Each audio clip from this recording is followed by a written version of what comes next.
All right, welcome back. Alicia here with Elevate with Alicia and Anna. Woo! Boom! Putting the shades on the sun. Man, I need to put my shades on. Where'd they go? That's all right. I just don't want them to see that I look at you with so She's much trying love. to hide. Ooh, just kidding. I won't call her out. Okay. But today's episode, I'm gonna start talking about my story. Because I know everybody wants to hear more of the same-sex attraction, dating women, because it's a big thing in this day and age. And as I've done a lot of work, I've been able to unveil for myself a lot of answers that I got and why I can see even why more women are doing it, even if they haven't ever had a gay thought in their life.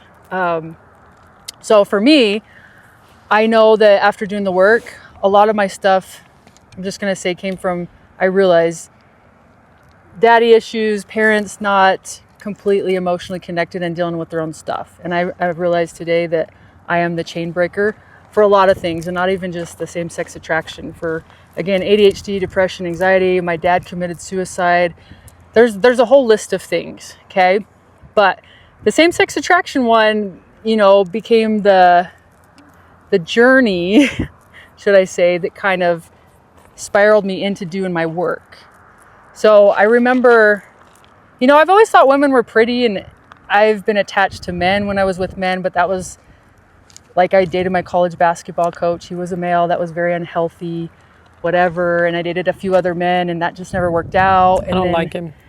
There's a bunch, there's a bunch of men where it's just like, it was only physical. And I realized the more I let myself be abused, like I made a choice to just, not say no a lot, like it almost like damaged my soul even more. And so it came to the point when 2022 being my best year on the surface, right? Again, the money, some fame, and traveling the world. But on a deeper level, I remember that year I'd kiss some boys or they'd come kiss me.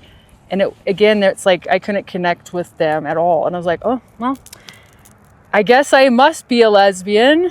And this was after the first girl I kissed, because I kind of cut her off for multiple reasons. But this spiraled into me being like, okay, God, I want a quantum leap. And that led me to, I got on an app and I'm like, you know what, let's see what this is really about. So I get on an app and I matched with this lady, and her profile just said world traveling coach and secure attachment styles only. And I'm like, I didn't even know anything about attachment styles. And I just had the best year of my life. So I'm in here like, I'm secure. I made money. I did my thing. Cool. I was like on an adrenaline because she was just fun. She was different. She was really pretty. And there was just something pulling me to her energetically. And it was the weirdest thing. And so anyway, long story short, never talked to her on the phone. And I end up flying to Texas to just go to dinner with her. Had no idea what this was going to bring. No idea. I love the game. she had games when she joined the crew for a little bit. You know what? When I went on that side, I realized, I will say she kind of fed my ego, because she's like, because I was the one that got to not be hurt, right? I was the one that was going after it now. I was on the other side. And it was just nice somebody saw me. She saw me. She's like, man, I picked her up. You must be like a professional courter. And I'm like, yeah. And I'm thinking to myself, I'm a really good recruiter. Was that her pickup line? Well, she said that to me because she's like, you just came in the house, you flew across the country, you're so chill. And then eventually she just looked at me before dinner and she's like, wow, I would totally see you again. I love it. Like, she was just studying me the whole first hour when I picked her up in her house. And I'm gonna tell you, it was, for me, I've done a lot of crazy things in my life, and that was probably one of the craziest too. And I go in there and all these different energies I could feel in the room. And here's another fun tip. She was 19 years older than me. Whoa. Scoop. And 19? 19 years older than me. Man, you had mommy issues, huh? I had mommy and daddy issues. I know you're going to watch this, Mom, and I love you. And it's not about you. It's about me. My little child. Shout out to Grandma Dab if she watches it. But this woman, like, now that I've done so much work, I see, like, she kissed me during dinner. She just, like, we were talking, she just grabbed my face and kissed me, and I was, like, attached. It was like some force on the other side was like, I'm obsessed. I remember after that, like, in the hallway, because we went to dinner at this fancy hotel at this, like, the West, whatever it is. It's a fancy hotel in Austin.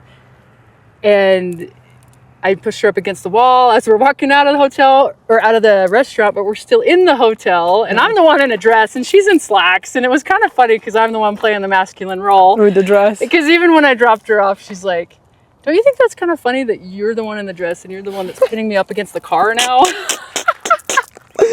Yeah, that was a lot of games, Leash. Did you pick it up or something? What do you mean? Like with your dress. We're not gonna get that deep, okay? We're gonna try to keep this G-rated. Give some, okay. Maybe a different episode will go deeper, or in-person stuff with adults. I need this to be clean for kids. Yeah.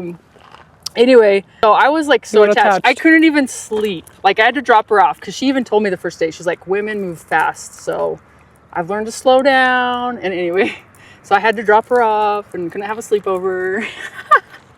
Anyway, which is for good reason. But I meet her the next day. She comes over.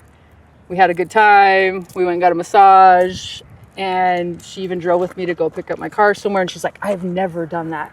Anyway, she was showing me that she was putting an effort, even though she told me I don't give people my time. People don't like to date me because when they're not with me, I don't really have time for them. But when they're with me, I'm with them. And I was like, cool, whatever. And so when I ended up leaving, when I was about to leave, she's like, so what's your schedule like this week? Wow. And I was like, oh, you're asking for my schedule, huh? She wanted more of that leash. I was like, I really played my cards well on this woman. Anyway, so after that, the crazy thing is the day I leave is the day before Valentine's Day. So February 13th. Okay. And I'm driving. That's when Valentine's Day is. And I'm driving down to freaking Corpus Christi because I had to go do a blitz, solar blitz, door-to-door sales. Anyway, so I get there though, and she texts me that I was texting her, and she's like, my mom is in the hospital, and she has stage 4 cancer-ish. Oh, wow. Something big. And then, I remember her telling me, hey, I don't like to be contacted that much if you're not with me. And so I remember thinking, okay, do I contact her? Do I not? And then later, the next morning, her mom dies. Like this was 2-3 days after I met this woman. And I'm thinking to myself, well, her mom just died, and I really like her, but she also doesn't like to be contacted. So how do I play my cards here? Gotta be very good with women with that. So I did keep reaching out to her, and I sent her flowers and food and stuff because I felt really bad of what was going on, and I really wanted to visit her, but I was on this blitz. And then some of me wishes I would have just done that. But anyway, I kept contacting her throughout the week, and she was having a hard time, because her dad died. Her dad was a famous rock star. He died when she was 6, and her mom disconnected from her from an early age ever since he died. Like she wasn't even able to lay on the bed with her. Like there was no connection that she had with a mother, with a family. And anyway, so I started learning a lot about why we connected on so many levels over the last 2 years with trauma bonding and so many different things because we've had to do so much in our life. Anyway, I was reaching out to her all week long, and I remember being so attached I could not even focus on my job. I was like, what do I do? I just want to see this woman, and I can't function. It was like it like possessed me, this energy. It was crazy. Oh, I know. And so I remember she's like, you know what? We need to have a conversation. Because she was just like, I'm not ready to talk, and I'm struggling, and I just wanted to see her. And I was trying to meet her where she was at. But that following Sunday, she's like, you know what? Let's have a FaceTime call. So we had a little FaceTime call, and I was just like waiting around for her. I was like, I couldn't even function again. And we have this FaceTime call, and she's like, look, she could start seeing my attachment for her because she understands attachment styles at that point. And she's like, this is where I'm at. And she also didn't tell me she just recently came out of some other situation, which her profile said she was open. But anyway, she said that she was coming out of something, right? She was coming out of something herself, and she's going through some stuff, obviously, with her mom. And she's like, look, I'm going to put this in your court and see what you want. Do you want this to be a relationship where we're just friends, a relationship where we travel and we're friends, or a relationship where we with benefits and traveling, if you get what I mean? And of course, I like this woman that much that, and I have no self-worth that I learned, backtrack, that I'm like, yeah, I'm going to take the whole thing. Yeah, I'm cool. I'm down to, well, I actually didn't tell her it at that moment because she's like, I just want you to take some time. And I just looked at her and said, yeah, no big deal on my part. And I remember her saying over the phone, she's like, wow, I'm really impressed with you. Like, that didn't bother you at all, this conversation. You play it cool. I played it cool. I didn't even know, right? Because I've realized to this day, my emotions were pushed down so deeply, I couldn't even understand what I was doing at that time. Like, I was just playing cool because I actually wasn't in tune with anything about myself on a deep level. I just, on the surface level, I was great, right? I was on my Vyvanse, I was making the money, traveling, I was doing it all. That wasn't my vibe. That's a magic drug when you actually need some ADHD. At least that was for me. But anyway, another topic. And so I remember all week, now I couldn't talk to her for days. And I remember trying to play the game. And I was like, 3 days later, 4 days, it's like Wednesday, Thursday. And I'm like, hey, I'm coming to Austin. So I was just telling her I was driving there. And that I was like, I'm in Austin. Do you want to talk?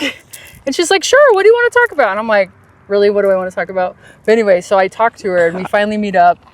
And I was like, she's like, what did you want to talk about? And I was like, I don't want to I'm cool. I'm going to be friends with benefits. Let's go. And we're going to travel. And she's like, I remember her getting so excited. She was like, yes. Like a babe. She's 19 years older than her. Don't forget that. Oh my gosh. Anyway, looking back to, I've learned how people are stuck in their younger child that's still wounded, even when you've done work. Because now that I've done even more work and you do it the correct way, in my opinion, it's like you start to see where people are stuck in their child wound. And until they fix that, it's like, whew, you can see that very clearly. Anyway, so I'm going to make this short because this one's obviously mostly about this woman, Polly. She said it. I said it. Polly, if you ever see this episode one day, I'm going to thank you. I actually sent her an email once upon a time just thanking her because, long story short, we went to Hawaii. We did some other things. And I remember I was going to go visit her at least another time. I thought we were at least going to be friends long term. And I remember getting so excited. But I kept trying to play my cards right because she'd be like, well, you can't be so aggressive. But then so I'm like, do I be over here? Do I be aggressive? It's like, which one do you freaking want? Anyway, when she texts me one morning, the morning I was supposed to go see her, she's like, sends me this long text. I can't keep doing this to you anymore. I'm so sorry beyond measure. I have to be in alignment with myself so that I can attune to my spiritual gifts and help people and why I'm here on this earth. And like, she just gave me this long stuff. And at that time, I'm like, what? I was like freaking out. But at the same time, deep down, I wrote her back as like, because for me, it's like she mirrored so much into me about, I realize now, like my spiritual gifts and all these things that she was doing, like a traveling, she coaches a lot of rich people and celebrities. And I just remember thinking like that was super cool how she was able to do, I saw some of that patterns of going deep with spiritual work and mind, body, soul stuff. Super hippie, super ungrounded, super all the things. And she was just so fun. It was like she's this magical creature of somebody I've never met that was like tapped in a way. And so for me, I was like, well, I wanted to be friends, right? And so anyway, so I go see her and we have a conversation, emotions everywhere. I realized I couldn't even use my voice. I couldn't even talk my emotions. I never knew how to talk my deep emotions. And I learned that with her. We shared a lot of things and she was the first person to tell me. And she finally, because at first she's like, I don't do coaching with people I'm intimate with because I don't want to hurt you. I don't want to hurt me. And I was like, that's cool because she can tap in, right, and see what's going on. But then at that point, she started doing it and she told me some stuff that like hit with me and helped me do the work because she's like, you have some deep rage for your father. And I'm like, no, I don't. What are you talking about? You don't know me. He died a couple years ago and you don't know me. I love him and I know that he didn't live the best life and I just didn't understand what she meant. I was like, because I didn't feel the anger, but I didn't realize to this day that it was all pushed down. Anyway, she said a few other things. And I remember thinking, because she's like, it's your time to do work. Like, it's your time. Like, you have a little, I remember her saying this and I didn't know what she meant. She's like, you have a little star in you and you need to go do the work. Aww. And I know, I was like, she said that. I was like, interesting. And then she's like, what was it? It was that. And she's like, you need to get discernment on how people show up, on how people try to use you. You need to get a lot of discernment on that and your self-worth. And I'm like, what? She was telling me all the nuggets that I had no idea about. Yeah, there's a couple people she was talking about for sure. But she could just see my non-self-worth because of how attached I was to her and how I just because I masked that. I didn't realize how much I masked that. I'm sure she eventually picked it up, but she was also in her stuff. And I think we just had fun together, and she liked my energy. And I love how she's like, man, you have a lot of followers, and like, you're so humble. And she wasn't used to that because she's around people that just are so full of themselves because they think that they're better than other people. And that's the problem with society, is the level system of people thinking that they're better because they have more money and this and that, which is not true. Anyway, the blessing of this woman, I know that she was supposed to be in my life for so many reasons, because she taught me to do work that I didn't even find in my own church, that they don't know how to apply. She was like ahead of the game in deep, deep healing, even though I don't think she fully healed herself, because now I understand to this day what she's missing. And maybe one day I'll be able to have that conversation with her, and I'll tell you that on a different episode. But that drove me that day. It's like my heart ripped so wide open that's when all the pain from my whole life started to come up. From dating my college coach, to my dad, to men that I let abuse me, LDS people in the church that just mocked me or judged me or treated me poorly. Like, everything came up. My abandonment wounds of abandoning myself, of who I am, of realizing why I never had a voice. So many things. And so all the pain started coming up. I was just driving from Texas to Utah in my tears. And the next day after too, it was like, that's where I found my shirt. Where God guides, He provides. And I lived that. And I'm still living that today, because that's so truth. The more I've surrendered and trusted God, day by day, He unfolds every little piece. And when I even hear people in the church that are like, not everything's God, I'm like, that's interesting, but maybe you should rethink your faith. Right? And there's so much going on. There's so much going on with truth of universal laws, with healing and all these things. And come to find, after so much personal development and coming close with God, everything's in the scriptures, man. That's so crazy that I've now come to find that. People just don't know how to read it, because if you don't do your work, and you don't like clean out your heart with pain and forgiveness and forgiving yourself and anger or whatever's in there, your eyes can't open to what's more. Like, the words, no matter what you read, and like, intelligence and knowledge is nothing if you can't understand it in your heart space and feel it. Wisdom. It's the wisdom. Yes, knowledge and wisdom. It's so crazy. And these whole experiences, as I've been sharing these stories on social media, it's because I've had the strength to, with God's power, because I'm not plagued by the other adversary anymore that makes you want to feel shame. It's like, there's no shame there, because I'm trying to teach people, whatever you've gone through or whatever you're hiding or what you haven't come out of yet, you will find so many gifts and so much wisdom when you do the work to come out of it, and you'll find so much purpose in it. And it takes time. It's not overnight, but it's a beautiful journey. Mm-hmm. And it's like, I want to shout to the world, the biggest FOMO you should ever have, that anybody should have, is missing out on your highest potential. And I'm going to leave it with that, because it is so true. And we're not here to be mediocre. And there's so much more for us if we will fight for ourselves. And that's the epitome of self-love, boundaries, and all of it, even what Jesus is preaching. Yeah. So that was beautiful. So I have a lot more about women, but I wanted to share that point. I wanted to say something about Polly. Okay. As you were speaking, I was like, well, there is a lot of people that realize where other people are at, but they still try to take advantage of them. And I think you're also being blessed that Polly didn't keep using you that way, and actually show your true powers that you have in you. So that was very nice, because not everybody does that for another person.